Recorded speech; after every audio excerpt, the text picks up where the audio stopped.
కారం రంగు రుచితో ఉంటుంది. ఆచి మిరపపొడి అదరగొట్టే కారం రంగు రుచి. నేరాలు చేసి జైల్లో ఉన్న వారిని జగన్ పరామర్శిస్తున్నారంటూ కామెంట్ చేశారు అనిత. గంజాయి బ్యాచ్ క్రిమినల్స్ కి మద్దతుగా జగన్ మాట్లాడుతున్నారంటూ కామెంట్ చేశారు. మహిళలపై వైసీపీ నేతలు నీచంగా మాట్లాడుతున్నారన్నారు. అలాంటి వారికి జగన్ వెనకేసుకొస్తున్నారని, గతంలో చంద్రబాబు సతీమణిపై వైసీపీ నేతలు అసభ్యంగా మాట్లాడారన్నారు అనిత. అనిత ప్రస్తుతం మాట్లాడుతున్నారు, ఆ లైవ్ చూద్దాం. మానసిక పరిస్థితి అదే అంట, ఒక సైకో పరిస్థితి ఎలా ఉంటుందో ఆ రకంగా వెళ్ళిన పరిస్థితి మనం చూసాం.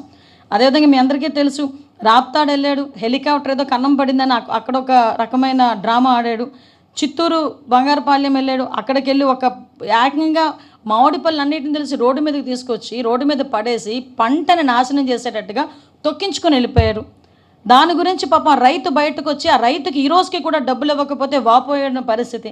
సంవత్సరం అంతా కష్టపడి పండించిన పంట నేలపాలైపోయింది, తొక్కించి పడేశారని ఆ రైతు కంటనీరు పెడతా ఉంటే దాని గురించి కూడా స్పందించిన పరిస్థితి వీళ్ళు ఈరోజు మాట్లాడుతున్నారు.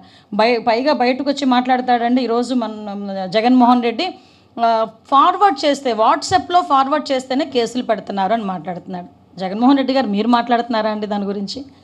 వాట్సాప్లో చిన్న మెసేజ్ ఫార్వర్డ్ చేసినందుకు 60 సంవత్సరాలు పైబడిన రంగనాయకమ్మ గారు ఒక సామాజిక కార్యకర్తను తీసుకెళ్లి సిఐడి ఆఫీసులో ఏ టైంలో కూర్చోబెట్టారు మీరు మర్చిపోయారా?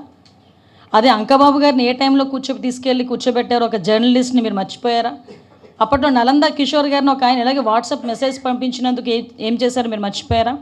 ఒక ట్వీట్ని రీట్వీట్ చేసినందుకు ఇప్పుడు ఎమ్మెల్యే అప్పుడు మన గౌతి శిరీష గారిని తీసుకెళ్లి సిఐడి ఆఫీసులో ఎంతసేపు కూర్చోబెట్టారో మీరు మర్చిపోయారా?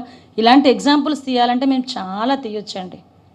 ఇటువంటి పరిస్థితులు ఉన్న ఈ నేపథ్యంలో నేను ఒకటే కోరుకుంటున్నా జగన్మోహన్ రెడ్డి గారిని, జగన్మోహన్ రెడ్డి ఈరోజు మహిళలకి క్షమాపణ చెప్పాలి.